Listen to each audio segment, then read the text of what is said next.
du Pelle? Ja, det går förvånansvärt bra tycker jag. Ja, du är lite ringrostig men ja, det är jag. Men det tar sig. Nej, jag tycker att... Men nu har du minispakarna kör med här.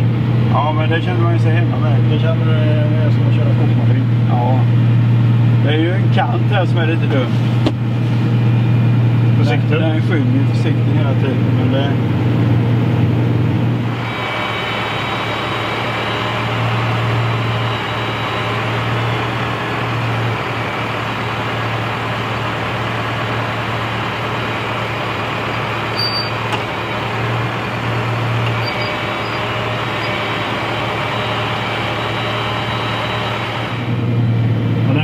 Den var stadig på full och la ut den på full räckvidd. Ja, det var ju inga som helst problem.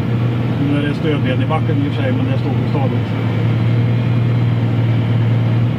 Men det som jag kanske hade lite fördomar mot det var just, jag trodde nog inte att den skulle vara så rapp i kranen, så att det här med att köra med flera funktioner samtidigt.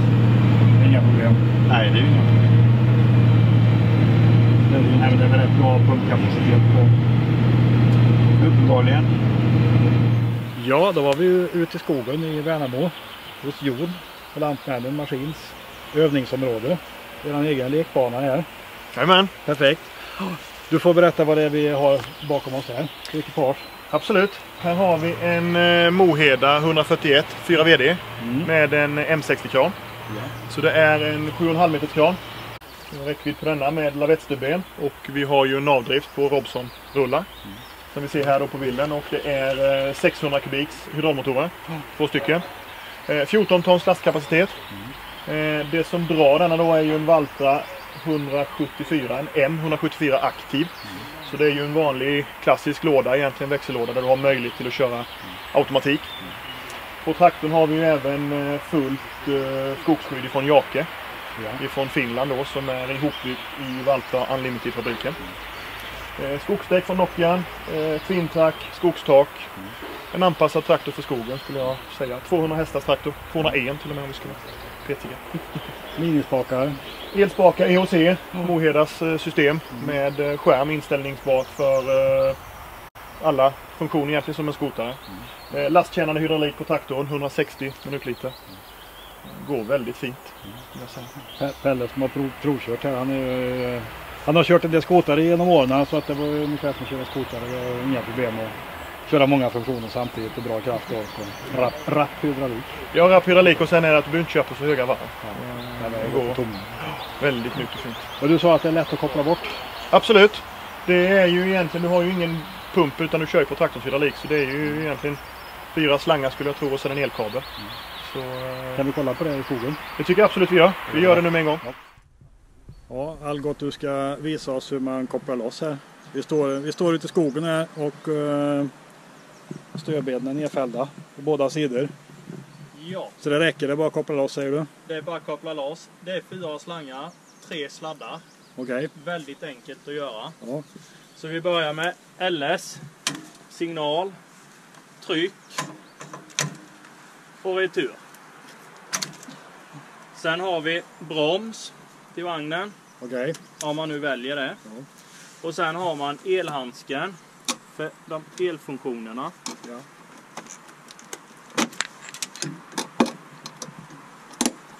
Sen är vi Så. färdiga. Och där är du med loss. lyset.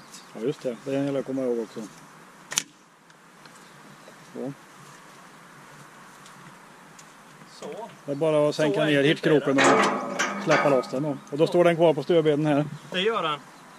Så då, sen är det bara att tuta kvar. Midigt.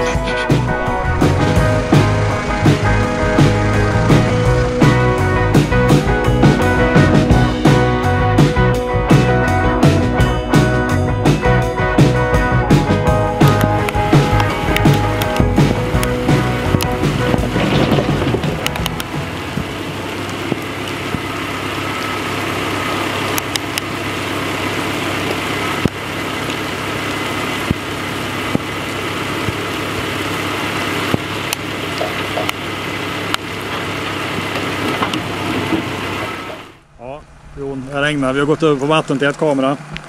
Jajamän. Och vi har bytt ekipage här nu då. Absolut. Kessla, den här känner vi igen från Elmia, en blågul vagn Jajamän. på den svenska marknaden. Precis, absolut. Vi hade ju den lite fint också i nationaldagen förra året på Elmia. Ja. Det är en 14-tons vagn från Kessla med en 305 T-kran. Ja. Den är 8,5 meter, dubbelteleskop med en 26-grip på. Flap-down-stödben, navdrift på 4 hjul Ja. med riktiga Nokian skogsdäck på. Som då dras av en Valtra N134 aktiv här då. Så snäppet fortfarande en LS-system och vagnen går på LS. Vi har ett multiplusdäck, lite bredare, 600 hjul. Med lite snyggt svarta fälgar, likadant som på vagnen. Så ett väldigt trevligt ekipage ihop. Också elspakar, Kessla Pro C. Väldigt fint system för att kunna koppla in spakar.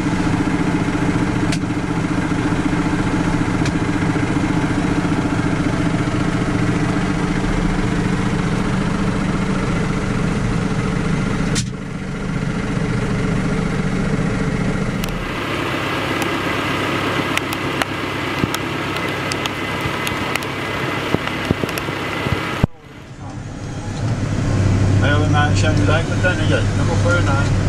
Och nu är det Kessla, nu kör den nu då. Ja, den är inte lika lätt, den är inte lika vass. Och det var rätt bra räckvidd på den här då. Ja, det var hyfsat. Den stod stadigt och fullt.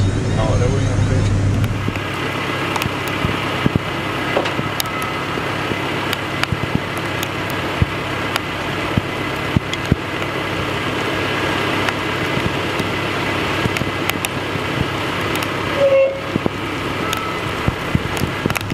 Men vad är spakarna på den här då? För det är inte riktigt samma som du hade på... Nej, men det är hemkänslan. Det är hemkänslan. Det är lugnt. Sen är det ju bättre sikt i den här. Det är inte så mycket som skymmer runt vridcylindrarna där. Det är större varv. Ja, det var ju lite som i vägen på Valtra. Eller på den andra vagnen. Ja, du menar på vagnen? Ja, själva traktorn är ungefär detsamma. Och den står ungefär lika mycket här.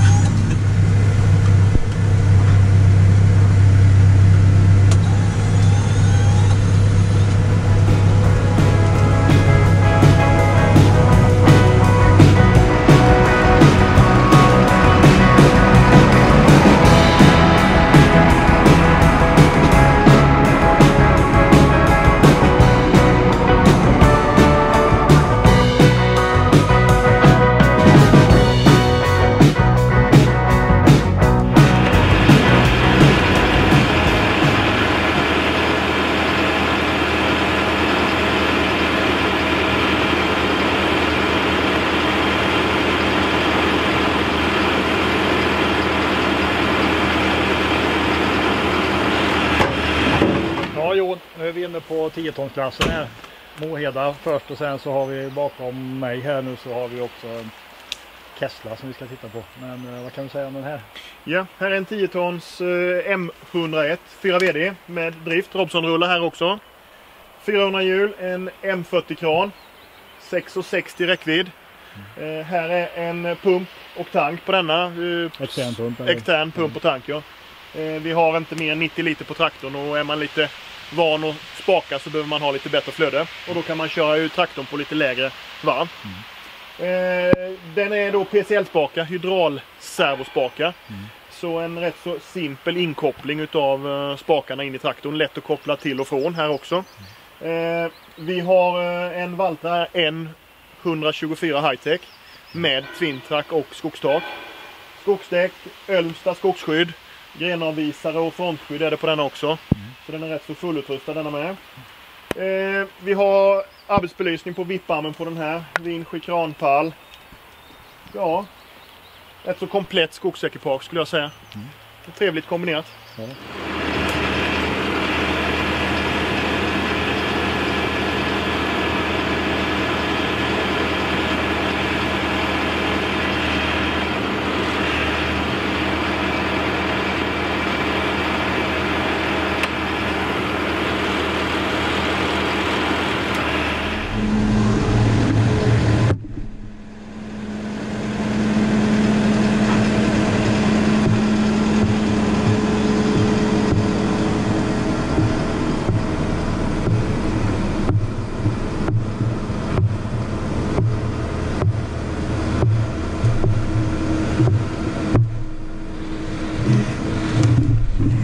nu är vi på Mohedas 10-tonsvagn här. Ja. Lite annan spakkonfiguration. Ja. Känns inte helt utryggande. Men det... Hur var det här i kranen jämfört med de andra? De var andra större och kraftigare. Sakta och åken finns ju i och för sig. Men det är ju en annan punkt på den. Det är ju kugghjulspunkt som sitter på kraftuttaget. Men man ser ju gärna så sänka, då får jag ju sträcka hela armen. Det känns som att man sitter lite långt bort, eller? Ja. Och det kanske man kan justera. Men det beror ju lite på vad det... Ja, det går att justera i viss mån, men här kommer man inte till. Ja, du gillar minispakarna bättre? Ja, det är ju liksom lite mer min värld så att säga då. Men han sa det här är den som folk köper. Och det beror på att den är billig och enkel. Och det kan man väl förstå i och för sig.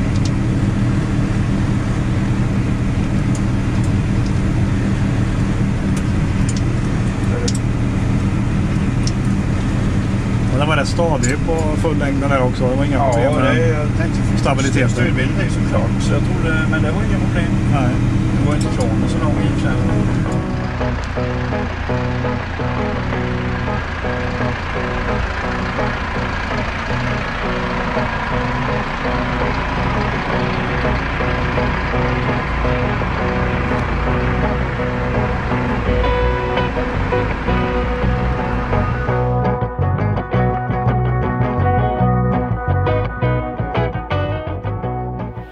Ja, okej, men då har vi sista ekipaget jag klämt på. Det kom direkt ur paketet, det har aldrig varit igång. Vi hängde det på traktorn förut idag då. Jajamän, det stämmer. Det är en Kessla 104 med en 204T. Ja.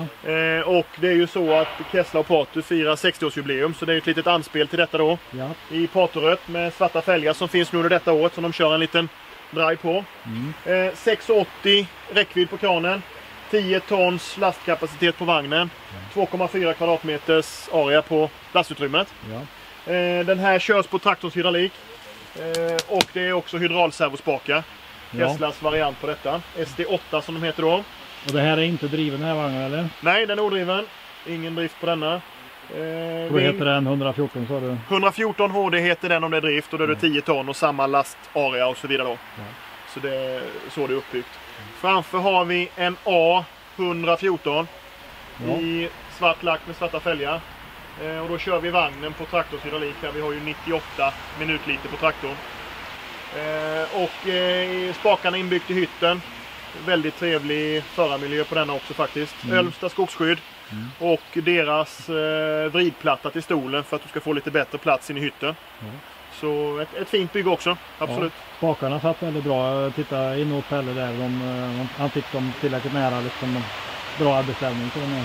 Ja, det blir få till en väldigt fin montering i en A-serie, den nya faktiskt med hydraulservospakar. Väldigt trevligt ekipage.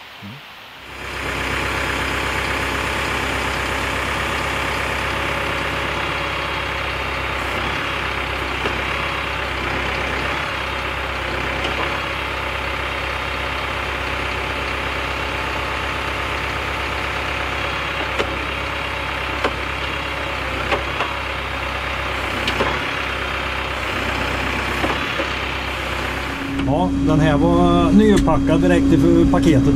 Ja, det var väldigt nypackad. Ja, det var rotatorn hängde inte med, det är något som är felkopplat eller någonting där. Ja, men i princip samma språksystem fast mycket bättre placerat. Det är bättre ergonomi på de här. Ja, det är det. Ja, själva ergonomin i spaken är samma, men de sitter bättre, de är bättre placerade. Ja, man sitter närmare dig. De sitter närmare. Sen hade man ju, det var ju 4 knappar och det är ju till styrbilen här då. Och det är ju faktiskt bra att man inte behöver göra något extra grepp bara för att få ner styrbilen. För de tror jag behövs på den här vagnen. Det märktes när vi försökte lyfta knippet utåt där. Ja, den var lite... Det gick ju inget vidare. Lättare eller? Ja, det började lättare. Så det var därför vi avbryter manövern. Ja. Men då är det ju skitbra att man har de här då, så du kan skicka ner dem. Så de har ju rätt fort. Ja, då åker vi ihop. Jajamän, kör vi. Vad har du för transmission i den här? Här är en high-tech, en 124, så det är en vanlig klassisk skiftlåda också. Ja. Där vi då kan välja att köra en automatläge om man vill göra det. Ja. Men här nu när vi kör i den här terrängen så kör man ju på rätt så låg. Och jag brukar välja att inte köra i automatläget utan att man kan styra det lite själv. Ja. På så sätt så att man kan reglera det som man tycker att det passar en bäst.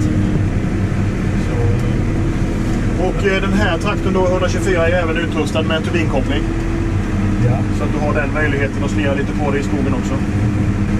Men förvaltare har ett antal olika transmissionsalternativ. Vad är populärast och vad är vettigast för skogsanvändningen? Vad är det som går? Ja, det är ju den här, om man säger high-tech-modellen, är väl egentligen den mest klassiska för skogen. Där du får möjlighet till turbinkoppling om du vill då. Sen börjar det ju komma då om man vill köra steglöst där du har direktlådan. Jag kan tycka att det kan vara lite överkurs emellanåt att ha den växellådan också. Men möjligheten finns ju. Men det är ju lite olika alternativ. Tuta.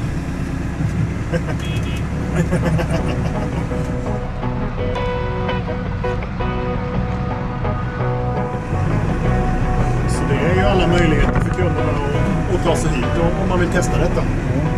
Då man kör ramstyrningen. Precis, man får testa det mesta.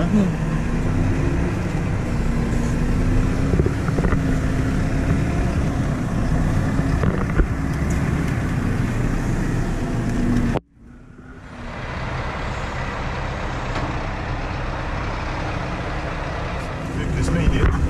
Nu kör ramstyrningen där på. Absolut. Då kan du för traktorn då hålla ut lite för att kunna knäcka runt dig. Ja.